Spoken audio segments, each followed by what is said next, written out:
Hey, what's going on, everybody? It is your favorite self-proclaimed master here, aka Timalik, and today I'm bringing you guys kind of a side video to our Minecraft faction series here on Treasure Wars. So I wanted to make a quick video just kind of explaining the do's and don'ts of Treasure Wars and how this might differ from some of the faction servers that you guys are used to. As you all know, I used to play on Cosmic, I used to play on the Archon, and Treasure Wars is kind of an entirely different beast. So let's get started on some of the tips and tricks for this server, TreasureWars.net. So the first thing you guys might notice here on Treasure Wars is that we have something called races, and as soon as you spawn into the game, you're asked to pick your character's race. Now, this is important, but at the same time, not one of the most important decisions that you're going to be making in this game. So you have three options, at least at the time I'm recording this video. You have human, you have dwarf, and you have elf. Humans give you a permanent health boost 1 bonus, dwarves give you a permanent haste 1 bonus, and elves give you a permanent speed 1 bonus. Like I said, this is not super important, but here's where it gets a little bit tricky.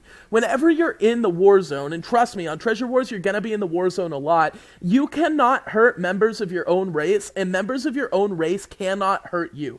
So for example, I play as an elf. I cannot hurt other elves. If you play as a human, you can't hurt other humans, and they can't hurt you either. So if you're playing with a bunch of friends on this game, and you're all starting at relatively the same time, you should probably all try to pick the same race.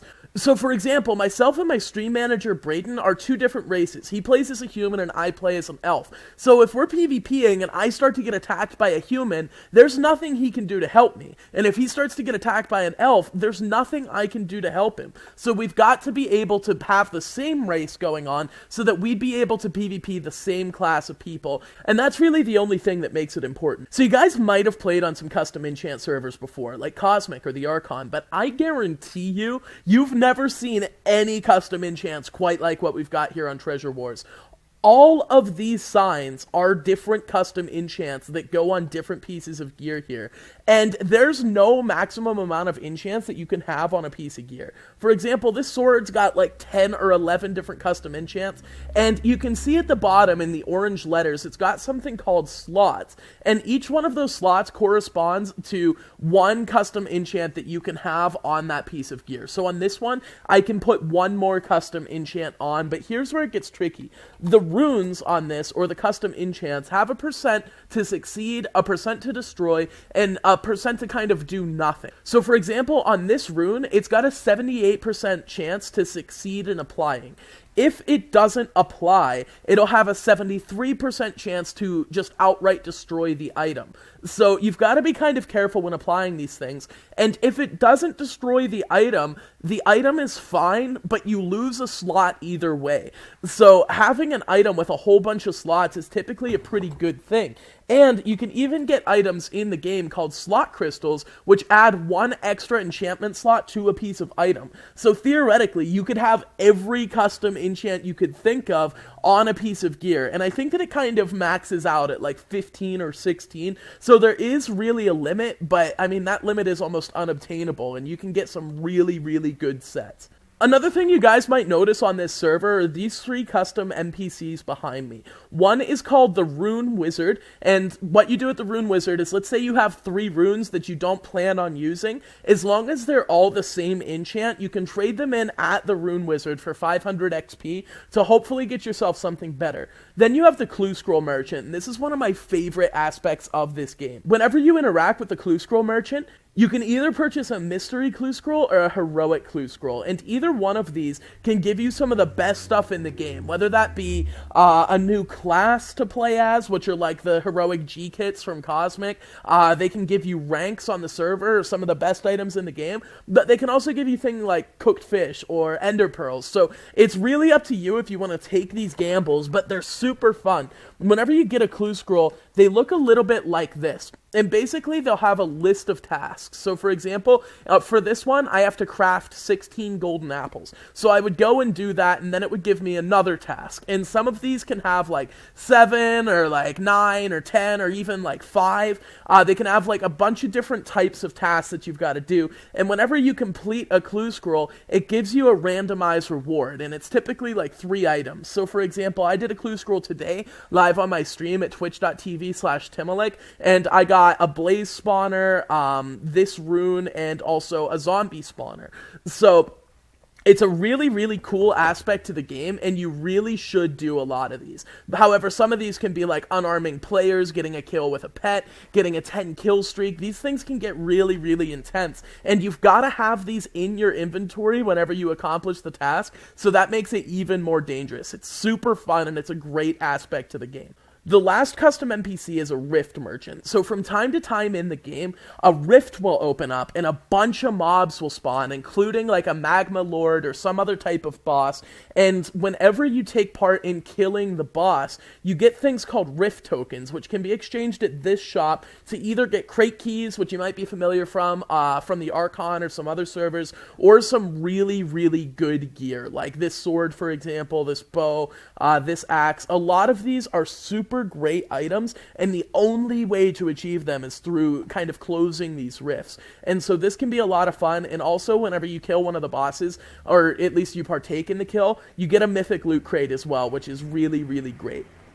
We also have crate keys on this server. Now, if you guys are familiar with some of the other servers, this is kind of a microtransaction that takes place in-game for real-life money. So they use kind of a good, better, bestest system here, where you can purchase, I think, 3 common war keys for like $1.99, 3 uncommons for like, $5, 3 rares for like $15, and finally 3 mythics for $30 in real-life money. And these have the potential to give you some of the best stuff in the game as well. I commonly give away these mythic war keys to YouTube subscribers and Twitch followers in game, things like that. So these are a lot of fun, and while you might be familiar with this as being solely a microtransaction, like the only way to get these are through paying real life money for them, on Treasure Wars, it works a little bit differently. Whenever you're in the war zone, you have the potential to get some of these loot keys and things like that from clue scrolls. You can get mythic loot keys.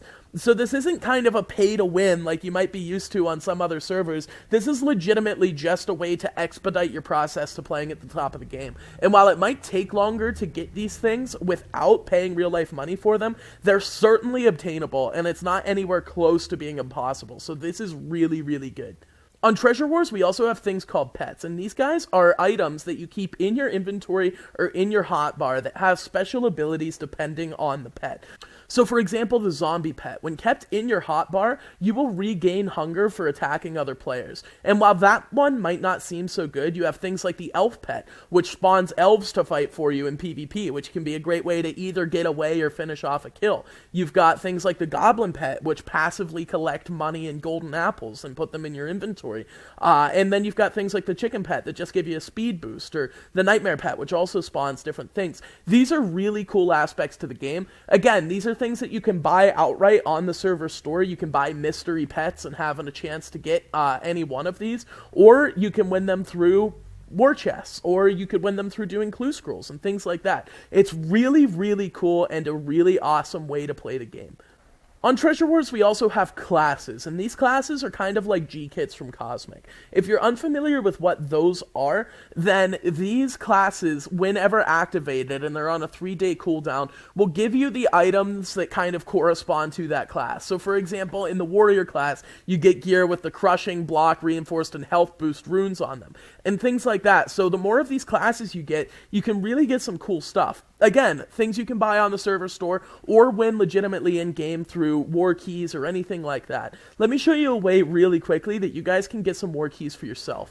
So whenever you pick your race here on Treasure Wars, you'll be automatically teleported to your corresponding race's spawn point. And this spawn point is in the war zone. So once you spawn in, you can go directly in front of you or in any direction really, and you'll be given a warning and then a drop-off to where this war zone is. So as soon as you leave this point, it's a PvP-enabled area. And if you guys are familiar with Cosmic PvP at all, you'll be familiar with the idea of Cosmic Envoys. In Cosmic, it spawns chests every 20 minutes or so, all throughout the war zone, and those chests can either be broken or looted for certain items in the game. In Treasure Wars, though, these chests are constantly held in the same locations. So let me see if I can find one here. I know there's one right here.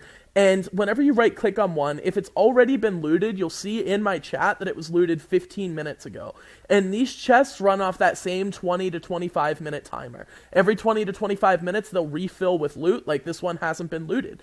And then the timer resets. So they're constantly in the same spot. So if you've got a big faction full of people, you could potentially take over an area of the war zone that has a lot of chests and just kind of camp those out so that other people can't get them, and you'd be able to get a lot of good stuff very, very quickly. Those chests can be anywhere from iron gear and cookies to some god sets and mythic war keys, or things like that. It's really up to kind of the RNG to determine what you get, and those things can be really, really good. So that's definitely a way that you could get started in your Treasure Wars experience right off the bat. And that's just about it, guys. It would be impossible for me to go over every little quirk that Treasure Wars has, because there's so many cool aspects to this game, and I don't want to spoil it all for you guys, but this server is undoubtedly the most beautifully complex thing that I've ever seen from a Minecraft faction server, and I am having so much fun playing on it so far, and I really hope that you guys will join me. I'm going to be making a starter guide here in the next couple of days for maybe some new players that don't really know how to get started on Treasure Wars,